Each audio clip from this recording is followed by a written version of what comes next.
제 채널 영상을 계속 보신 분은 아시겠지만 우리 사과 강전정으로 인한 신초 성장 억제를 위해 질소를 아꼈더니만 이렇게 하엽들이 노랗게 변해 떨어집니다. 2차 성장을 억제하여 꽃눈 형성을 위해 어느 정도 각오한 일이긴 합니다만 떨어진 잎 속에는 이렇게 갈반병이 의심되는 잎도 있습니다. 워낙 작년에 갈반병으로 고생을 하여 자라보고 놀란 토기가 되었습니다. 텃밭가수 심은 분들 중에는 갈반병에 생소한 분도 있을 것입니다. 이렇게 잎이 노랗게 변하다가 끝내는 갈색으로 변해 떨어지는데 과일이 아니고 잎이 떨어지니 그나마 다행이라는 생각을 갖는 분도 있을 것입니다. 과수 농사에서는 과일이 병으로 상해서 먹지 못하나 잎이 떨어지나 먹지 못하는 것은 똑같습니다. 잎이 없으면 과일도 크지도 않고 당도도 향도 없습니다. 오히려 과일병 든 것보다 잎에 병이 오면 더 심각한 것은 가을에 잎이 조기 낙엽되면 내년 꽃피고 새싹나고 결실하는 데 필요한 양분을 뿌리에 저축하지 못합니다. 내년 농사를 위하는 점은 과일의 병 폭탄이 오는 것보다 잎에 와서 잎이 몽땅 조기 낙엽되는 것이 더 큰 피해가 될 수 있습니다. 이런 점은 과수 농사를 지어본 분은 다 알고 있는 사실이지만 텃밭 가수 심은 분은 심각하게 생각하지 못하고 있습니다. 물론 저도 그랬었습니다. 다들 아시겠지만 손바닥 농부가 영상을 올리는 것은 뭐를 잘해서 올리기보다는 이러한 실패 경험이 다른 텃밭 농사나 아니 전문 농사에 참고가 되기 위해서 올립니다. 갈반병이라고 흔히 부르는 갈색무늬병은 곰팡이가 일으키는 병으로 주로 다습한 6월부터 늦게는 10월까지 곰팡이 포자가 날려 감염이 됩니다. 포자가 몇 개 날아와서 나무에 침투되었다고 병이 발현되지는 않습니다. 보통은 8월 하순부터 증상이 나타나 잎에 단풍이 들고 낙엽되어져 피해를 입힙니다. 작년에 이 병으로 하도 C컵을 먹어 올해는 꾸준히 정기 방제를 하였습니다만 8월 하순 몇 개의 잎이 병증을 보입니다. 늘 얘기 드립니다만 병 해당 농약 친다고 조기에 잡히지 않습니다. 작년에도 그전에도 해당 살균제 몇 가지 사서 사흘이 멀다 하고 번갈아 쳐도 쉽게 잡히지 않았습니다. 그때를 돌이켜보면 제 방식이 무모한 것을 깨달았습니다. 원리, 즉 이론을 무시한 방제법이었습니다.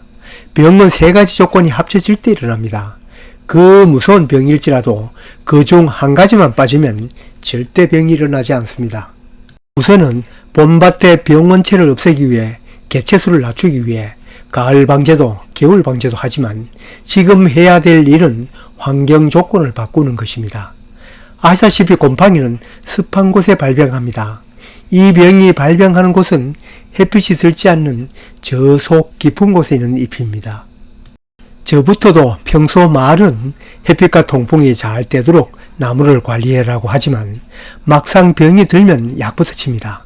물론 약도 쳐야 하지만 그보다 먼저 해야 될 일이 환경 조건을 바꾸는 일입니다.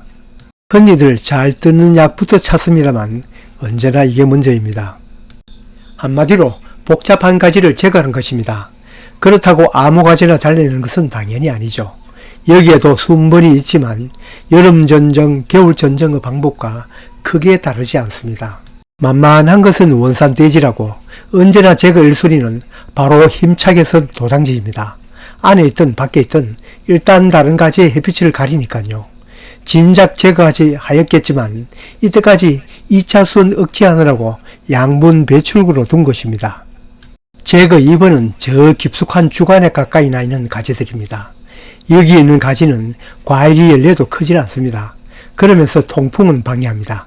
미련 없이 제거합니다. 내년 결과지라도 서로 겹치는 것은 하나는 제거해야 합니다. 꽃눈이 맺힌 것은 두고 잎눈이 맺혀 있는 것은 제거합니다. 둘 다 꽃눈이면 당연히 충실한 것들 두어겠죠. 전정 때에도 얘기한 주지 아래 배면에 난 가지나 안으로 향하는 내향지도 지금 이 기회에 제거합니다. 꽃눈이 맺혀 있지 않는 잎눈 달린 가지도 복잡하면 제거합니다. 그래도 과대지는 두어야 합니다. 지금 여기 달린 열매는 계속 커지고 맛이 들어야 합니다.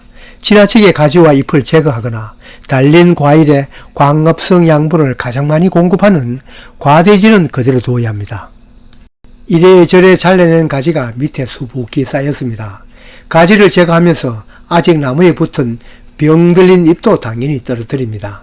병균 묻은 잎을 그대로 두고 방제를 하는 것은 효과가 떨어지기 때문입니다. 원이 수천 수만 평이 아니고 우리처럼 얼마 안 되면 갈퀴로 깔끔히 끌어 멀리 버리는 것도 방제의 효과를 높입니다. 만약 그렇지 못하면 살균제를 칠 때 밑에도 충분히 살포해 주는 것이 좋겠습니다. 물론 이보다 더 중요한 것은 앞으로의 날씨입니다. 이렇게 햇빛과 통풍이 잘 뜨도록 가지 정리를 하고 살균제 바꾸어가며 농약 방제를 하는 것도 다 중요하지만 날씨가 맑아지지 않고 비가 자주 오면 병 고쳐지기 힘듭니다. 올해 농사라 내년 농사를 위해서 그래도 할 것은 해야 합니다. 앞으로는 보호용 살균제와 치료용 살균제를 함께 살포해야 합니다. 거기에다 질소 결핍도 보였으니 갖고 있는 질산 마그네슘도 함께 연면 시비해야겠습니다. 질소 결핍도 해결해야 하지만 특히 마그네슘은 잎의 엽록소 구성 요소이니 갈반병 회복에도 필요할 것입니다. 어떻게 하든 이 갈반병 잡지 못하면 내년에도 발생할 확률은 높습니다. 지금까지 갈반병을 입혀오는 걸로 쭉 얘기를 드렸는데 심하면 과일에도 옵니다. 겪어볼수록 무서운 병입니다.